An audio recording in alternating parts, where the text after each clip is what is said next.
Hello.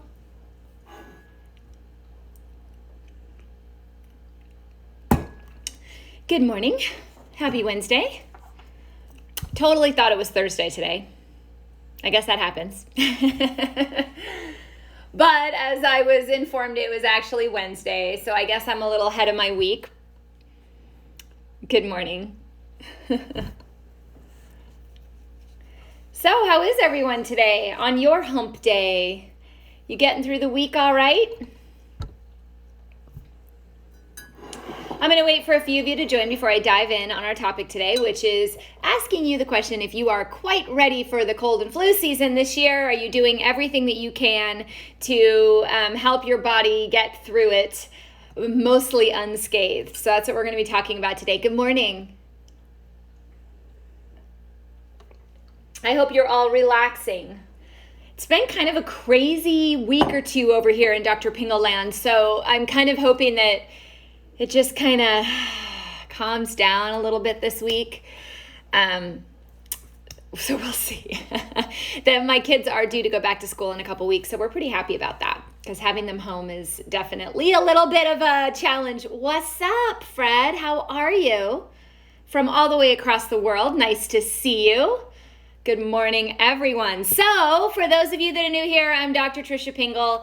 This is your morning checkup. Lots of exciting stuff going on over here. I'll fill you in as I go, but that accounts for me being very busy, which is kind of crazy. But today, I want to talk about a pretty big topic. I think most of us spent a lot of time talking about a different virus. Today, I want to talk about our regular old cold and flu season. What you can be doing. Are you doing enough? Here in Arizona, it's still warm. Now, we don't hit our cold and flu season until closer to December. However, most of you out there are from halfway across the world or in different areas. I have someone from British Columbia. Good morning, Susan. Good morning. Love seeing you too, Fred. I don't get to see you, though. I get to love seeing your name. How about that? All of you, I know, visit me every morning here from all over the world. And so some of you are going to start having these cooler temperatures if you haven't already. And with that comes what?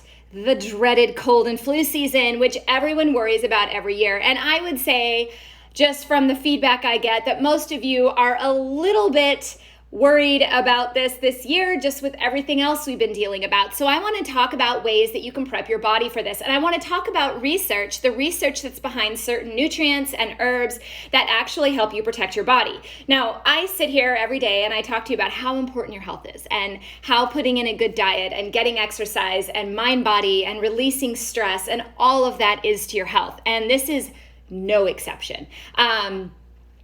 Stress will damper your immune response. So the first thing I want you all to do today is take a very deep breath and remember that viruses come and go and we all, most of the time, get through them. So the first thing we need to do is just prep our bodies the best we can with the best nutrients, the best herbs, the best food, and stay calm, right?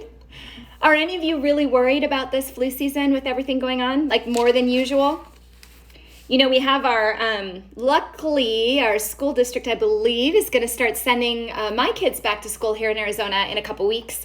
I know that many parts of the country or parts of the world have started sending their kids back to school, and with that does come a lot of bugs, right? They are great little vectors for that, aren't they? But there are some things that you can be doing to protect your body against every environmental external factor that comes in, right? The more we take care of ourselves, our bodies work for us rather than against us, which is a very beautiful thing. So let's talk about them. We're going to talk about 7 of my favorite home remedies to help your body prepare for this beautiful cold and flu season. As usual, you have any questions, throw them at me. I'll just kind of keep looking and answer them. Good morning to everyone that just joined on Instagram. Good morning. Hello, Vic. Good morning. Hola. All right, so number 1, we've talked about this in a full live, vitamin C, one of my absolute favorites, and there is a definite reason why. Vitamin C has been well studied in this arena. In fact,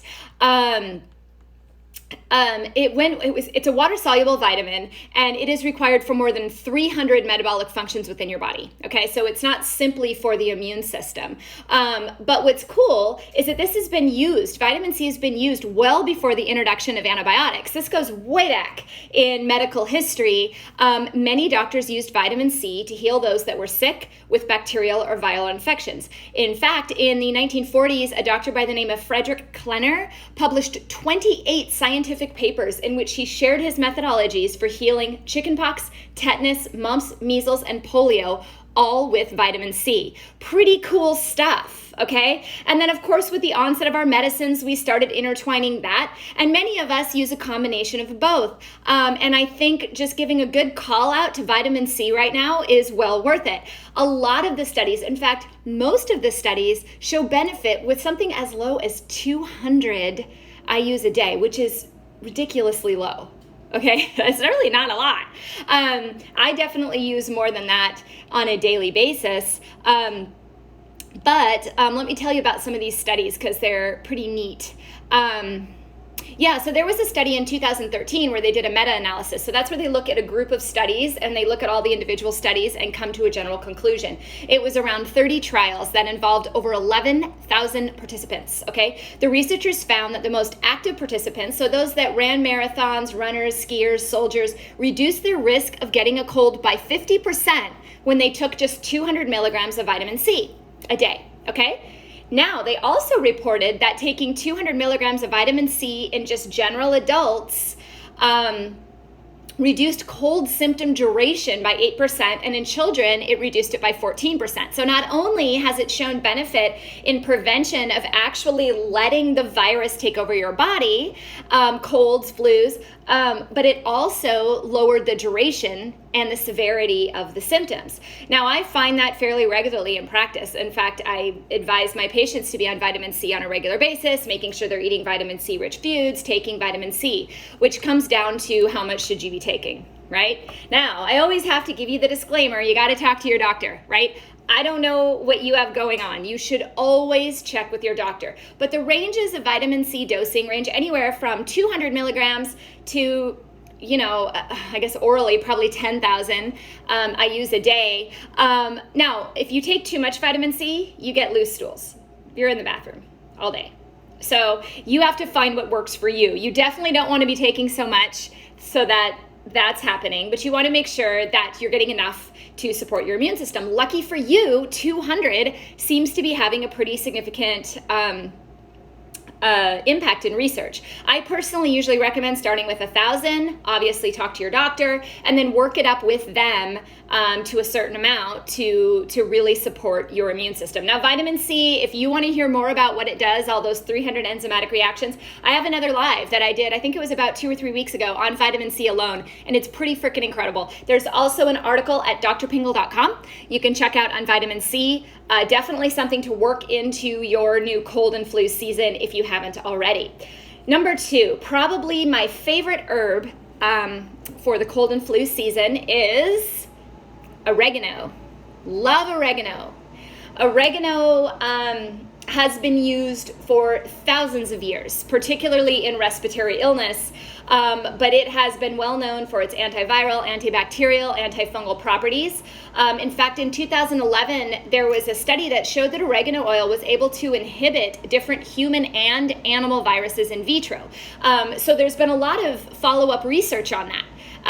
In fact, you can use oil of oregano in a wide variety of ways for a wide variety of things, which is why I like it. It's not simply beneficial in respiratory illness, but also in gut illness. So overgrowth of bacteria in the gut, candida overgrowth in the gut. In fact, you'll often see gut protocols incorporate a mix of oregano oil along with some other herbs and then a good probiotic for that exact reason, because it helps kill off the bad bugs and build up the good ones, okay? It can be very strong. I definitely recommend it in capsule for those of you out there that have the ability to take oregano oil directly on the tongue. Man, good for you. No, I'll cook with it and I'll take it in a capsule. You can also diffuse it in the air, and it actually has research to kill pathogens in the air. So definitely take a look at that around your home here in this cold and flu season. Diffusing oils and essential oils that have benefit. So I am going to do a separate live on oregano oil. I'll probably do it next week, if you guys would like that, to really dive into how it works, why it works, the chemistry behind it, how it works, because it's really a great herb to work into your routine. Before I move on to the next point, I see a couple questions. I'll come back to those in a second, okay? I see them. Thank you. All right, number 3, which honestly should be number 1, stay hydrated. It's so simple. It's so simple. Doesn't cost anything, but think about it. What does water do for us, right? It not only helps us with the absorption of minerals and nutrients in our body, keeping our cells healthy, but it also helps us get things out of our body. It detoxifies things, okay? So there is no exception here when it comes to colds and flus. It has been well documented in research that those that drink less water have a higher chance of getting sick. Right, I said it. Those who drink more water have less likelihood of getting sick, right? Water is cleansing. It makes sense. Yet, the majority of you watching out there are dehydrated, right? Like, any hands? You're dehydrated. I know it. All right. So there was a study, this was a newer study, who showed that people who drink 3 glasses of water each day, just 3 glasses, are 5 times more likely to experience a stuffy nose or a sore throat than those who drink 8 glasses or more. They also found that people who drink only 2.5 glasses or less are approximately 4 times more likely to get the flu. So if you're trying to avoid the flu, people are out there talking about what they could, should I get the vaccine? Should I not? Should I take this? Should I? Drink water. And if you are a coffee drinker like I am, I only have one habit left in my life, and it's coffee, and it's only like 1 cup a day, so I try to keep it in because I'm missing all my other habits because they can be fun. But you have to drink more water if you have a habit such as mine. So my mom always had before she passed recently, but she always had a glass of wine with dinner, and I always said, well, every time you have a glass of wine, you have to have 2 more glasses of water. Kind of the same thing. If you're going to drink alcohol, you have to have more water with it. If you're going to drink coffee, you're going to have to drink a little bit more water as well. Lynn Marie, you're talking about 8 cups is a minimum, drinking 64 ounces. 64 ounces is a proper amount for somebody that weighs about 125 to 130 pounds. So that's me. I'm in that range. So I drink about 64 ounces a day as my minimum. Now, if you have somebody who's 200 pounds and they're drinking only 64 ounces a day, which is what the ADA recommends, right? Saying, okay, have 8 glasses of water a day, it's not enough, right? So, Terry, I hear you. You nurses, I swear, saying that trying to drink water but don't have time to go to the bathroom. I know, I hear ya. Where can you find this study? The study on hydration, you mean? If you go to drpingle.com, the article that I'm basing my live off today is 7 best home remedies for cold and flu. There's a lot of links in there. If you're looking for studies specifically on vitamin C and oregano, I also have articles on that as well. All of the things that I'm stating in my lives and in my articles are cited, right? I'm not pulling them out of nowhere. I'm actually reading the research and quoting what they're saying we're finding, okay? So not only drinking water, but also eating hydrating foods, which goes back to the plants that I say every single day, right? I keep telling you guys to eat. Yes, Naveed, correct. Take your weight in pounds, divide it by 2, and that's what you should be consuming in minimum of water of ounces. If you add coffee and you add alcohol and you add exercise and all those types of things, you may have to go higher than that, okay? Number 4, we just talked about essential oils, and I think they're important to mention. And I am not an expert in essential oils. I have many friends who do that, and I learn a lot from them, and I do my research on it and try to share it with you. And I'm sure they may even have even more information on this. But if you're inhaling essential oils actually have antiviral, antibacterial, antifungal aspect in the air. So things like diffusing oregano oil, thyme, bergamot, clove, eucalyptus can all have different impacts on the air. I actually combine a lot of those. I really love like cloves, cinnamon. I usually add a little bit of eucalyptus, peppermint, those types of things to the air. You can also do oregano oil. Today I'm diffusing frankincense, which is just a scent that I love. But there was a 2013 double-blind study that showed that ceanol, which is the main constituent in eucalyptus oil, greatly reduced coughing episodes in patients with acute bronchitis in just 4 days. So if you get sick and you don't know what to do, using eucalyptus oil in the shower is one of my favorite tricks. Few drops in the bottom of the shower. Up comes the steam, inhale that. You can also use it in a diffuser.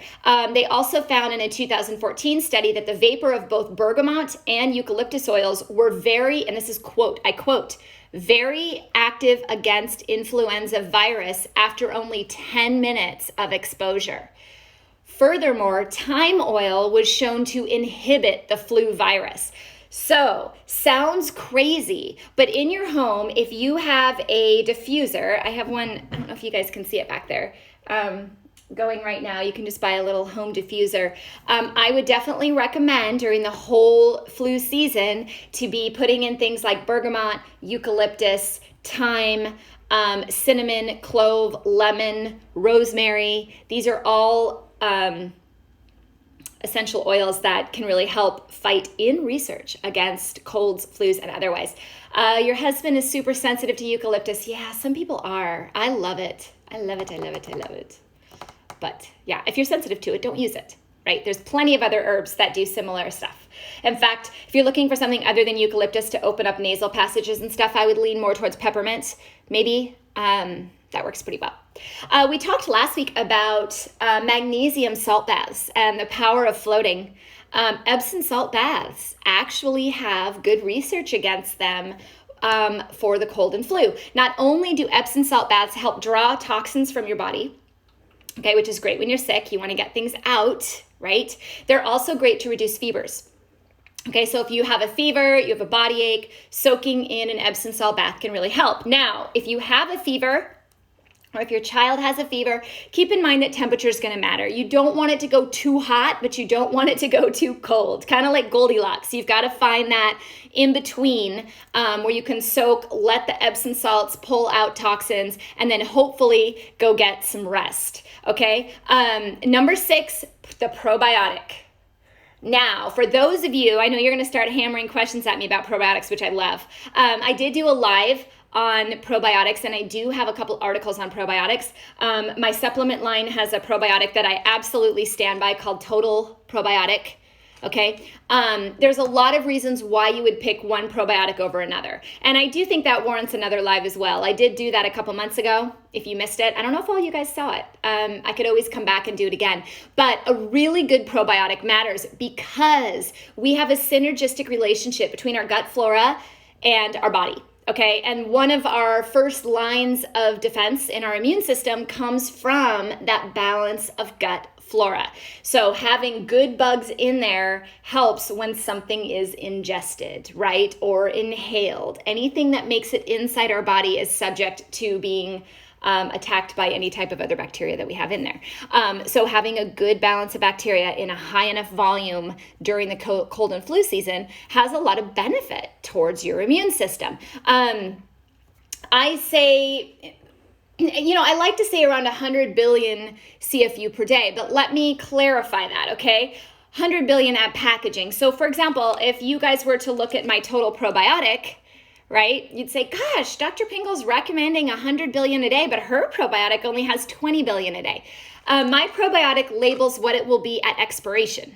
So where it's ended, right? So it is stuffed with about 100 billion per day. And then once it expires, it'll be about 20 billion per day. Most probiotics that are available at your pharmacy are labeled the opposite. They're labeled at what's put into the capsule, but they don't have an expiration date, or they don't state how much less it will be at expiration. Depending on the country you're in, labeling things are different. Canada, I know, for example, I believe has to label at expiration, just like I do, where others, do not. The regulations are not great on supplements.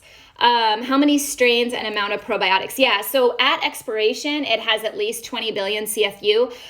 The research and that the labs have done on it have shown much higher than that. I would say on average, mine's probably about 50 to 60 billion per capsule, but and it has multi-strains, a bunch of lactobacillus, a couple different bifidos, and what I find to be most important would be the Saccharomyces boulardii, which has an impact on the integrity of the gut. So people with leaky gut, people with digestive issues, people with candida overgrowths, people with bacterial overgrowths always benefit from a little bit of Saccharomyces boulardii. Most probiotics do not have that in there.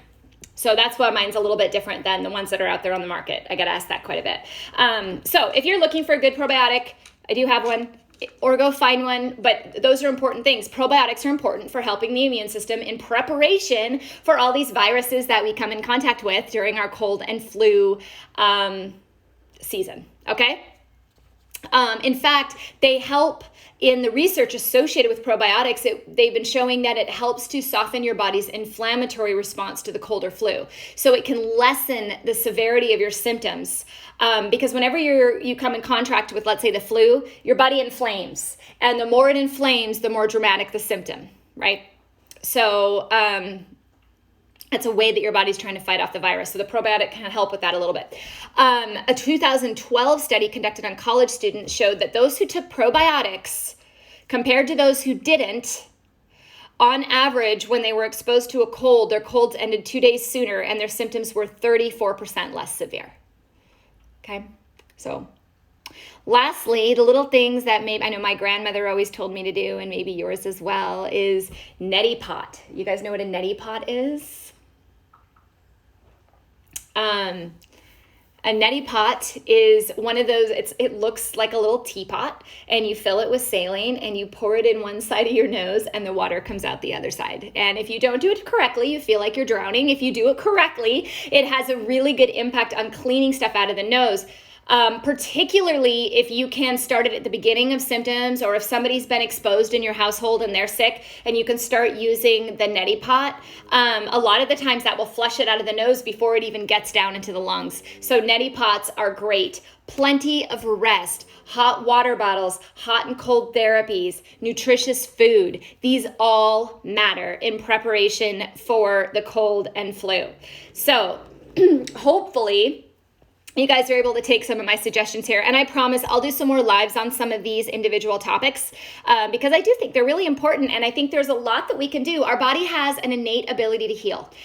It is created to keep us well. So many times there's things that get in our way, little obstacles, certain disease processes, medications, things like that. But, if you talk to your doctor about that, talk about any of these things with your medications, with how it works for you, there are ways to support your body and the immune system working around all of these things. And I think it's very important, starting with a good diet. Water. For those of you, I have some of you saying, it's hard with finances to do supplements. Look, I'm giving you a free one right here. Water. There needs to be water all day long. That is one of the best things you can do for your body. And I understand supplements can get expensive. And I think as I tell my patients, I'm like, look, this goal isn't to be on supplements for the rest of your life. Supplements are there to kind of fill the void while you clean up your diet, your lifestyle, your exercise, while we lower, your stress response, while we'll get you to a place where food can maintain. Unfortunately, particularly here in America, and those of you in other countries can fill me in as well on yours, but we are a very sick nation on a whole. And so it takes time to replenish and support the body in order to reverse that. So that's where a lot of supplements come into play. You can do probiotics with foods. You can do fermented foods, right? I mean, there's ways to do it in diet as well. And ultimately, when you clean up your diet and your lifestyle and you're of proper body weight, you're clearing toxins, your body's able to do its metabolic processes because it has all the nutrients it needs. You don't need as much supplementation, right? I mean, and it's hard because right now we're in a time where we spend hundreds of thousands of dollars on medical care, right? We go to a hospital and it's like $5,000, where yes, supplements can be expensive, but they're not forever. So over time, the healthcare cost is actually lower. But it is hard up front sometimes. And I hear that. And I do specials on my supplements. In fact, right now at totalhealthapothecary.com, I have a special for the month of September. I believe the code is September 10. 10, with a capital on the September. But I'll post that. I can post that for 10% off. Plus, all of my bundles are already 10% off. Probiotics safe for 11-year-olds. You have to speak to your doctor. I can't give that advice over. In general, probiotics are great for children. In general. But you should always check with their pediatrician. I don't know any underlying conditions. But in general, probiotics are a very safe thing. But it is, dependent on patient. Yes, my Facebook Lives go off and on. I don't know. Usually when I talk about the immune system, they get cut off. So I don't know. Neti pot, yuck. I agree. My probiotics do not have prebiotics in them, Terry, and the reason being is that many people who have gut issues, if you give them prebiotics, they can feed the wrong bacteria and cause a worsening overgrowth and a lot of gas and symptoms. So typically I recommend starting with the pure probiotic. If you are eating healthy, you should be getting a lot of prebiotics in your diet from food. So there's really no reason to add those, in my opinion, for everybody. Now, there might be some specific cases where I add in prebiotics, but for the most part, if you're just talking about a generalized health, I didn't see a reason to put that in here. Is it possible to catch seasonal flu and COVID at the same time? I have no idea. I mean, it's not common that two viruses attack at the same time unless someone's really immune compromised or in an environment. I mean, just in general, like you don't usually see people catching rhinovirus with an influenza at the same time. So is it possible? I suppose it's always possible. I mean, would we know? With influenza and COVID, maybe because they can test for it, but is it possible to survive? I believe so. I think, the survival rate of the flu, the survival rate of colds, the survival rate of coronavirus, the survival rate of any of the viruses really that are still in regular circulation is all really good. So I don't see any reason to be a Debbie Downer about it. I think you take one case at a time and you do everything you can to prep your body and prepare your body for that situation and trust. I mean, you can worry about it all day long. It's not going to get you anywhere. So I take 1,000 milligrams of vitamin C a day. Is that okay? That is a dose that many people take. Do check with your doctor, but that's a very common dose that people take. Okay? All right. Lots over there on Facebook. Instagram's a little quiet today. I hope you guys enjoyed this topic. I know I went fast. And I know some of you are asking, you came in late. Good news, this will repost as soon as I'm done. You can rewatch it. I do have all of these articles that I reference in all of my lives at drpingle.com. That's drpingel.com. So you can always go there, check it out, click on the PubMed links. All of the research that I'm talking about is documented. It's not Wikipedia, okay? I mean, it's PubMed, published journal studies, and I link to all of them so that you can get more information if you're interested in it. I think tomorrow I'm going to revisit an older topic that many of you have asked me about, so I'm kind of excited. And unfortunately, I don't think I'll be here Friday. I do have an appointment, so sometimes I can only do 4 lives a week. But I want to thank all of you that visit and watch every day, and for all of you that are in another country at a different time zone in the middle of the night watching. Much love to all of you. Thank you so much. If you have any topic suggestions, you want to learn about anything else, send them my way. Otherwise, I will see you guys tomorrow around the same time. Thank you so much. I'm Dr. Tricia Pingle. I'm going to sign off. Take care now. Bye.